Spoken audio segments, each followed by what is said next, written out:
अस्सलाम वालेकुम क्लास 9। उम्मीद करती हूँ आप सब खैरियत से होंगे।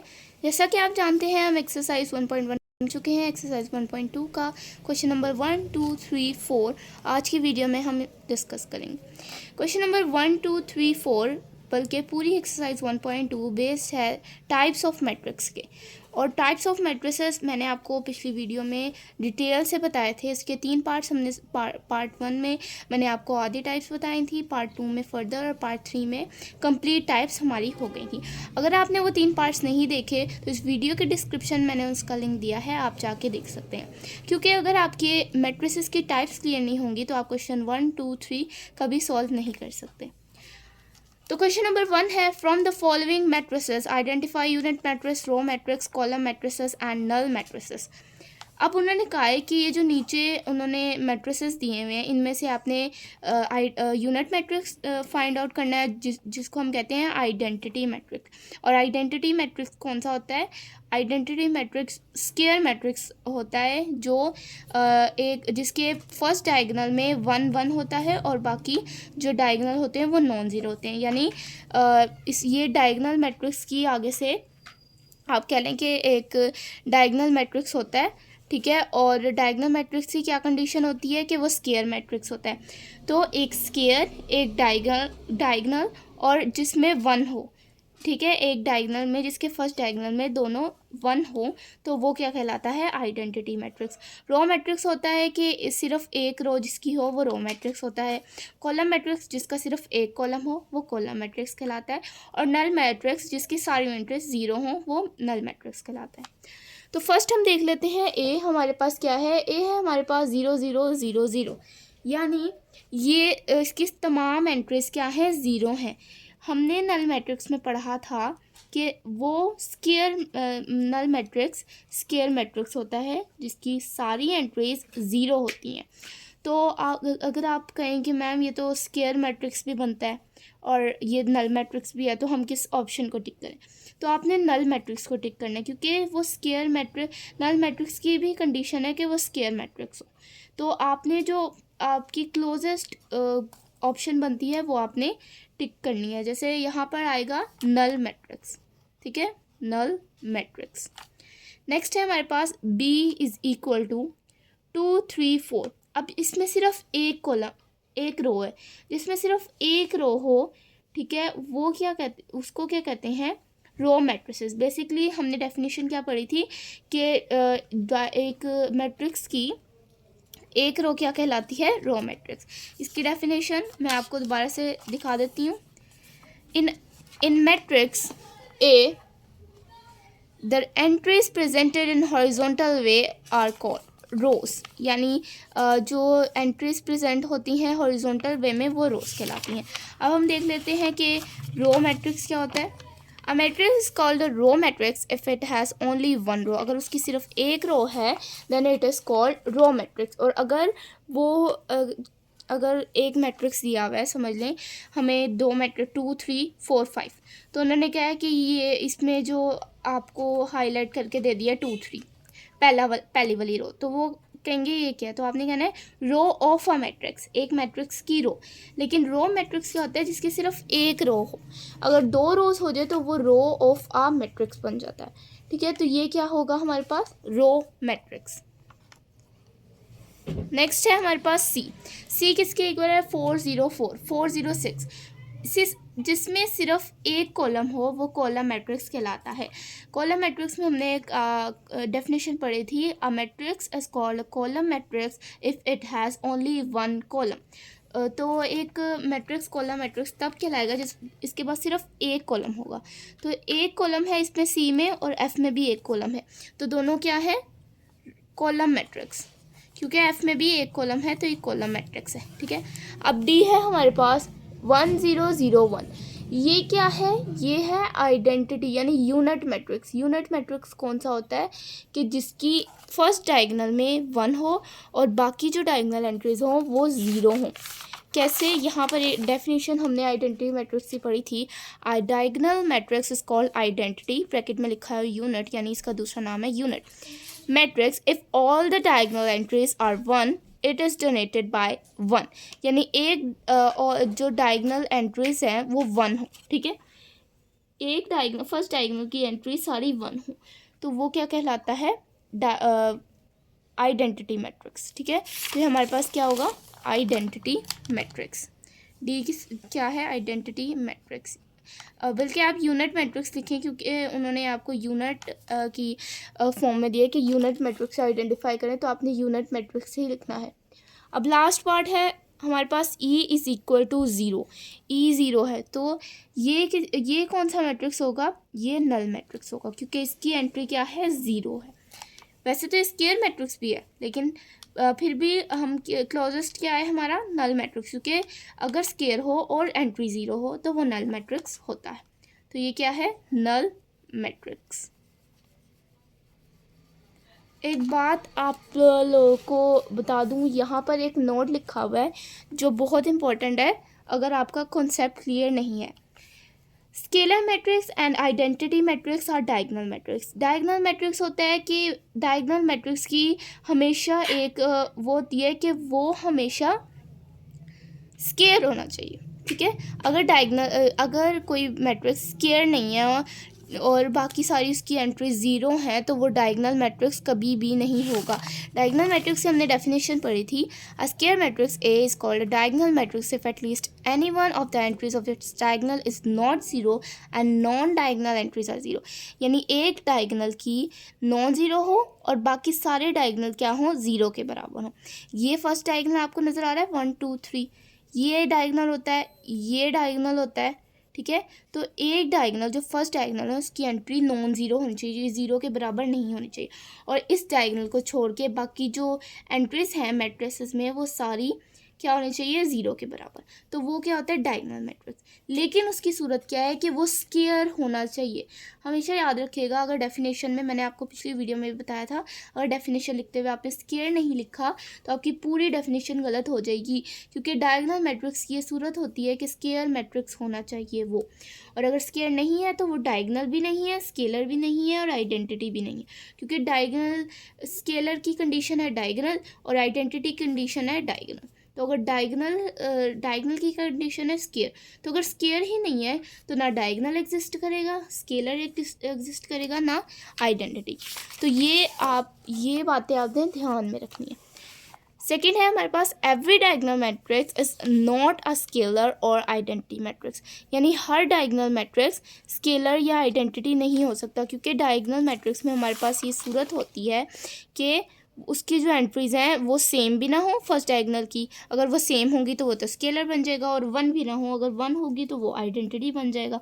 तो डायगोनल मैट्रिक्स स्केलर भी नहीं हो सकता और आइडेंटिटी भी नहीं हो सकता, लेकिन जो स्केलर आइडेंटिटी मैट्रिक्स हैं वो डायगोनल होते हैं।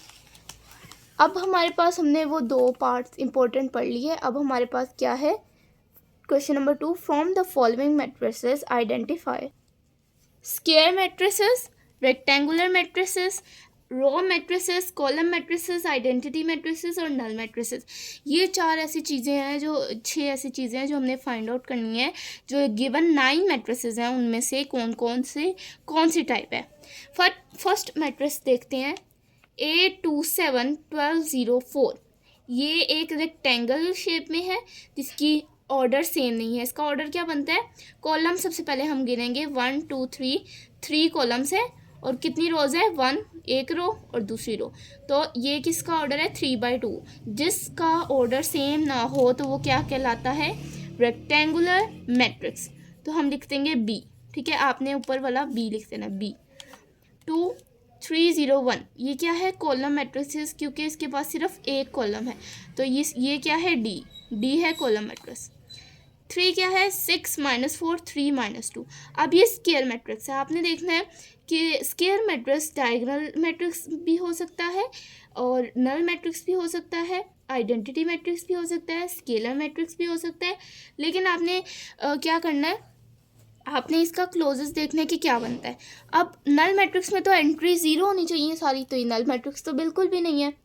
आइडेंटिटी मैट्रिक्स में तो एक डायगोनल 1 होना चाहिए और दूसरा 0 होना चाहिए, और डायगोनल मैट्रिक्स में एक डायगोनल में नॉन एंट्री 0 होनी चाहिए और बाकी जो एंट्रीज हैं वो वो 0 होनी चाहिए। तो ये डायगोनल भी नहीं है, तो क्या है हमारे पास, ए स्क्वायर मैट्रिक्स, ठीक है, सिंपल स्क्वायर मैट्रिक्स है। 4 है हमारे पास 1 0 0 1। हमेशा याद रखिएगा आइडेंटिटी मैट्रिक्स 1 0 0 1 ही होता है। 1 0 0 0 1 0 0 1 0 ये होता है, या एक ये होता है और एक ये होता है। लेकिन ज़्यादातर आपको क्या पूछा जाता है कि 1 0 0 1 क्या है, एक स्क्वायर आइडेंटिटी मैट्रिक्स है या यूनिट मैट्रिक्स है। तो ये तो आपको याद करना पड़ेगा, क्योंकि आगे जब हम एक्सरसाइज सॉल्व करेंगे तब भी ये ज़्यादा इसकी डिमांड होगी। तो आपने क्या करना है, इसको याद कर लेना है। 1 0 0 1 आइडेंटिटी मैट्रिक्स ही होता है। लेकिन फिर भी कॉन्सेप्ट बेस अगर हम बात करें तो जिसकी एक एंट्री, एक फर्स्ट डायगोनल की एंट्री दोनों 1 हो, सेम हो, और बाकी एंट्री 0 हो, तो वो क्या कहलाता है, आइडेंटिटी मैट्रिक्स। नेक्स्ट है हमारे पास 1 2 3 4 5 6। अब ये क्या है, रेक्टेंगुलर मैट्रिक्स, क्योंकि इसके ऑर्डर सेम नहीं है। 2 कॉलम्स हैं और 3 रोज हैं, तो 2 by 3 का ऑर्डर है। तो क्या है हमारे पास, ये हमारे पास रेक्टेंगुलर मैट्रिक्स है बी। 6 1 है हमारे पास 3 10 -1। ये एक रो है सिर्फ, तो ये क्या है, एक रो है, तो ये रो मैट्रिक्स है, ठीक है। सिर्फ जिसकी एक रो हो वो रो मैट्रिक्स होता है। अब नेक्स्ट है हमारे पास 8 वाला है 1 0 0 1 0 0। अब 1 0 0 यहाँ पर एक रेक्टेंगुलर मैट्रिक्स नहीं हो सकता, क्योंकि ऑर्डर की बात हम करते हैं रेक्टेंगुलर में। लेकिन ये क्या है, सिर्फ एक कॉलम है इसका, तो ये क्या होगा, कॉलम मैट्रिक्स। जिसका सिर्फ एक कॉलम हो वो कॉलम मैट्रिक्स होता है। अब 8 है हमारे पास 1 2 3 -1 2 0 0 0 1। अब यहाँ पर अगर हम देखें तो ना तो ये डायगोनल मैट्रिक्स है और ना ही ये रेक्टेंगुलर मैट्रिक्स है, क्योंकि इसका ऑर्डर सेम है। 3 कॉलम्स है और 3 रोज है, तो ये क्या है, 3 by 3 का ऑर्डर है। तो ये क्या होगा, स्क्वायर मैट्रिक्स। तो ये क्या होगा, स्क्वायर मैट्रिक्स। नेक्स्ट है 9 0 0 0 0 0। ऑब्वियस सी बात है, नल मैट्रिक्स और या ज़ीरो मैट्रिक्स वो मैट्रिक्स होता है जिसकी तमाम एंट्रीज क्या हों, ज़ीरो हों। तो ये इसका क्या होगा, इसका होगा हमारे पास एफ, इसका एफ। क्वेश्चन नंबर 3 है हमारे पास, from the following matrices identify diagonal, scalar and unit matrices. Unit यानी आइडेंटिटी मैट्रिक्स। अब फिर आइडेंटिटी मैट्रिसेस की टाइप्स आ गई हैं। तो हमने जो नीचे मैट्रिक्स दिए गए हैं उनमें से आइडेंटिफाई करना है डायगोनल, स्केलर, यूनिट। सबसे पहले हम इसकी डेफिनेशंस को ज़रा पढ़ लेते हैं, या फिर एक दफ़ा कॉन्सेप्ट ले लेते हैं कि डायगोनल मैट्रिक्स क्या होता है। कि डायगोनल मैट्रिक्स एक स्क्वायर मैट्रिक्स होता है जिसमें फर्स्ट डायगोनल नॉन ज़ीरो होता है, यानी 1 to 1 नेचुरल नंबर में से कोई भी हो सकता है, और बाकी जो डायगोनल उस डायगोनल के अलावा जो एंट्रीज़ हैं वो ज़ीरो होती हैं। वो होता है हमारे पास डायगोनल मैट्रिक्स। स्केलर मैट्रिक्स क्या होता है कि स्केलर मैट्रिक्स डायगोनल मैट्रिक्स होता है, और उसमें क्या होता है कि जो फर्स्ट डायगोनल होती है ना उसमें सेम होती हैं एंट्रीज। और यूनिट मैट्रिक्स क्या होता है, यूनिट मैट्रिक्स होता है हमारे पास कि जिसमें 1 हो, कि 1 0 0 1 क्या है, यूनिट मैट्रिक्स, जो आपने याद करना है कि यूनिट मैट्रिक्स है। तो ये तो आपने याद रखना है। अब पहला हमारे पास है ए इज इक्वल टू 4 0 0 4। 4 0 0 4 का मतलब है ये एक डायगोनल मैट्रिक्स है, एक स्क्वायर मैट्रिक्स नज़र आ रहा है। एक जो है हमारे पास एक फर्स्ट डायगोनल है वो नॉन ज़ीरो है, बाकी सारे ज़ीरो हैं। तो फर्स्ट डायगोनल अगर हम देखें तो वो सेम है। अगर फर्स्ट डायगोनल में एंट्रीज सेम हों और नॉन ज़ीरो हों तो वो स्केलर मैट्रिक्स कहलाता है। तो ये हमारे पास क्या है, स्केलर मैट्रिक्स। बी है हमारे पास 2 0 0 1। 2 0 0 1 क्या है, हमारे पास एक डायगोनल मैट्रिक्स है। क्यों, क्योंकि इसकी ये एंट्री, ये जो डायगोनल है ये क्या है, ये नॉन ज़ीरो है और बाकी एंट्रीज क्या हैं, ज़ीरो हैं, तो ये डायगोनल है। स्केलर मैट्रिक्स क्यों नहीं हुआ, क्योंकि इसका फर्स्ट डायगोनल दोनों सेम एंट्रीज नहीं है। और आइडेंटिटी मैट्रिक्स क्यों नहीं हुआ, क्योंकि 1 नहीं है। सी है 1 0 0 1। ऑब्वियस ही बात है ये यूनिट मैट्रिक्स है, ठीक है। 3 0 0 0। 3 0 0 0 अब क्या है, अब आप देखें तो यहाँ पर ये डायगोनल मैट्रिक्स है। अब मैंने आपको कहा था कि फर्स्ट डायगोनल में नॉन ज़ीरो एंट्रीज होनी चाहिए, लेकिन फर्स्ट डायगोनल मैंने कहा था any one of the entries, यहाँ पर हुआ था any one of the entries of its diagonal is not zero, कोई भी एंट्री उसकी नॉन ज़ीरो हो सकती है, बाकी फिर भी ज़ीरो हो सकती हैं। तो एक अगर एंट्री ज़ीरो है ना तो वो डायगोनल होगा, और अगर सारी ज़ीरो है तो वो नल मैट्रिक्स होगा, डायगोनल। ठीक है, अब ई है हमारे पास 5 माइनस 3 0 0 1 प्लस 1। अब इसको सॉल्व करेंगे तो हमारे पास क्या आएगा, 5 माइनस 3 अगर हम करें तो हमारे पास 2 आता है, 1 प्लस 1 करें तो 2 आता है, 0 और 0 एज इट इज। तो अब आप देखें तो ये जो मैट्रिक्स है ये डायगोनल है, ये सेम है और बाकी ज़ीरो है, तो ये क्या होगा, स्केलर मैट्रिक्स होगा।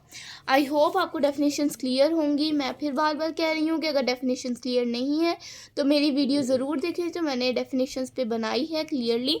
ठीक है, अब यहाँ पर हम क्वेश्चन नंबर 4 सॉल्व करेंगे, जो हमने सॉल्व करना है शीट पर। Find negative of matrices A B C D and E. इसमें से जो सेम होंगे, जैसे सी है वो हम नहीं करेंगे क्योंकि बी पार्ट हम कर लेंगे तो सी नहीं करेंगे। सी मैं आपको दूंगी कि as a homework, as a example कि आप इसे सॉल्व करें और आप अपना कमेंट्स में फीडबैक बताएं कि आपको समझ आई या नहीं आई। अब हमारे पास नेगेटिव ऑफ मैट्रिसेस क्या होता है कि नेगेटिव ऑफ मैट्रिसेस होता है कि एक मैट्रिक्स का साइन चेंज कर देना, तो वो नेगेटिव ऑफ मैट्रिसेस कहलाता है। एक अगर हम मैट्रिक्स का साइन चेंज कर दें तो वो नेगेटिव मैट्रिसेस कहलाता है, यानी एक मैट्रिक्स है उसमें जो भी एंट्रीज हैं उनके साइन चेंज कर देने हैं, बस इतनी सी बात। अब हम इसको सॉल्व करेंगे तो आपको ज़्यादा क्लियर हो जाएगा। तो हमने क्या लिखा, द नेगेटिव ऑफ सबसे पहले मैं आपको दिखाती हूँ कि फर्स्ट हमने लिखा कि सॉल्यूशन या आंसर ए क्या है हमारे पास, 1 0 -1, ये फर्स्ट है हमारे पास। सबसे पहले हमने इसको रीराइट कर दिया। उसके बाद आपने एक स्टेटमेंट लिखनी है, the negative of A is -a। ये स्टेटमेंट लाजमी होती है, 2 नंबर का क्वेश्चन आता है बहुत कम शॉर्ट में। आपसे ज़्यादातर ये जो होते हैं 1.2 मैंने आपको शुरू में वीडियो में बताया था MCQs के तौर पे पूछे जाते हैं, लेकिन अगर शॉर्ट आए 2 नंबर का तो आपने ये लाइन लिखनी होती है कि the negative of A is -a। तो अब माइनस, ये लाइन लिख के आपने क्या लगाना है, -a लिखना है। ठीक है, -a लिख के आपने जो एंट्रीज हैं उसके साथ माइनस लगा के दो एंट्रीज लिख देनी है, 1 0 -1, ये एंट्रीज लिखती। अब minus A as it is रहेगा क्योंकि नेगेटिव ए लेना है, तो basically negative A denoted by -a। तो क्या करेंगे, इसकी साइन चेंज करेंगे तो -1 आ जाएगा, 0 आ जाएगा, ये -1 है, ये +1 हो जाएगा। तो ये हमारे पास क्या है, इसका आंसर आ गया कि negative A is equal to -1 0 1। Next B part है हमारे पास 3 -1 2 1। अब 3 -1 2 1 क्या है, 3 -1 2 1 ये एक स्केयर मैट्रिक्स है। तो बी हमने क्या लिखा, the negative of B is -b, जो स्टेटमेंट हमने लाजमी लिखनी है। उसके बाद क्या करना है, -b का साइन लगाना है, ब्रैकेट के साथ माइनस लगाना है, 3 -1 2 1, ये ब्रैकेट के साथ माइनस लगाया, माइनस को मल्टीप्लाई करवा देना, अंदर बेसिकली साइन चेंज कर देने हैं, ये -3 हो जाएगा, ये -1 है, ये +1, ये 2 है, ये -2, ये -1 हो जाएगा। ठीक है, तो ये हमारे पास क्या आ गया, एक नेगेटिव ऑफ बी आ गया, ये एक हमारे पास उसका नेगेटिव आ गया, नेगेटिव बी आ गया। अब हमारे पास तीसरा क्वेश्चन है, तीसरे का सोल्यूशन देख लेते हैं। d is equal to -3 2 -4 5। अब हमने क्या लिखा, एक स्टेटमेंट लिखी, the negative of d is -d। तो -d हमने लिखा, माइनस जो भी ऊपर वैल्यू एंट्री या मैट्रिक्स है इसको क्या करेंगे, हम माइनस साइन के साथ लिख देंगे। अब -d इज इक्वल टू, इसको मल्टीप्लाई करवाएंगे तो माइनस माइनस प्लस, तो ये +3, -2 as it is, -4, minus plus तो +4 +4, माइनस मल्टीप्लाई बाय 5 तो -5। ठीक है, तो ये हमारे पास क्या आ गया, ये एक नेगेटिव d आ गया हमारे पास। तो हमने यहाँ से टोटल इसके 4 स्टेप होते हैं, आपने 4 के 4 लिखने हैं तब आपको 2 नंबर मिलेंगे। ठीक है, छोटे छोटे स्टेप्स हैं। अब इसको हमने लिख दिया था, negative of E is -e, तो -e को लिखा। अब ऊपर वाला जो मैट्रिक्स है 1 -5 2 3, तो 1 -5 2 3 को नेगेटिव साइन के साथ लिख लेंगे। ठीक है, -e is equal to -1 multiply होगा तो -1 +5 -2 -3, बस साइन चेंज किए हैं बस, और कुछ भी नहीं इसमें करना। ये हमारे पास आंसर है। बहुत इजी है question number 4, question number 2, question number 3। अगर आपको मैट्रिसेस की डेफिनेशंस क्लियर हैं तो आप इनको सोल्व कर सकते हैं। इनको आपने मैट्रिसेस की डेफिनेशन याद करनी है, साथ साथ आपने उसको क्या करना है, कॉन्सेप्ट लेना है। रटालाइजेशन नहीं करनी, कॉन्सेप्ट लेना है। अगर आप डेफिनेशंस का रट्टा मारते हैं तो वो आपको क्लियर नहीं होती, और अगर उससे रिलेटेड क्वेश्चंस आ जाए, यानी 1.5 1.1 में से कोई क्वेश्चन आ जाए तो वो आपको नहीं आता और एमसीक्यूज़ में आपके मार्क्स कट जाते हैं। तो आपने ऐसा बिल्कुल भी नहीं करना, कॉन्सेप्ट लेना है। और कॉन्सेप्ट लेने के लिए आप मेरे चैनल को विज़िट करें, वहाँ पर मैंने वीडियोस डाली हैं 3, पार्ट 1, पार्ट 2, पार्ट 3। तो पार्ट 1, पार्ट 2, पार्ट 3 करके आप तीनों वीडियोज़ देखें और इंशाल्लाह फीडबैक दें। अच्छा आपको समझ आई होगी, क्योंकि उसमें मैंने कॉन्सेप्ट बेस्ड डेफिनेशन सिर्फ पढ़ी नहीं बल्कि कॉन्सेप्ट बेस्ड एग्जांपल के साथ क्लियर किया है। तो अगर आपने वो वीडियो नहीं देखी तो पहले उस वीडियो को देखें, देन ये एक्सरसाइज सॉल्व करने की कोशिश करें। या फिर आप मैट्रिसेस की डेफिनेशंस या मैट्रिसेस की टाइप्स की जो एग्जांपल्स हैं वो सॉल्व करें, ताकि आपको क्लियर हो जाए कि कौन सी टाइप है मैट्रिक्स की। आई होप आज की वीडियो आपको समझ आई होगी। नेक्स्ट वीडियो में इंशाल्लाह हम क्वेश्चन नंबर 5 और क्वेश्चन नंबर 6 सॉल्व करेंगे। अगर आपको ये वीडियो अच्छी लगी तो इस वीडियो को लाइक करें, मेरे चैनल पे न्यू है तो इसे सब्सक्राइब करें और बेल आइकन प्रेस करें, और उन फ्रेंड्स के साथ शेयर करें जिनको इस एक्सरसाइज में प्रॉब्लम्स है। अल्लाह हाफिज़।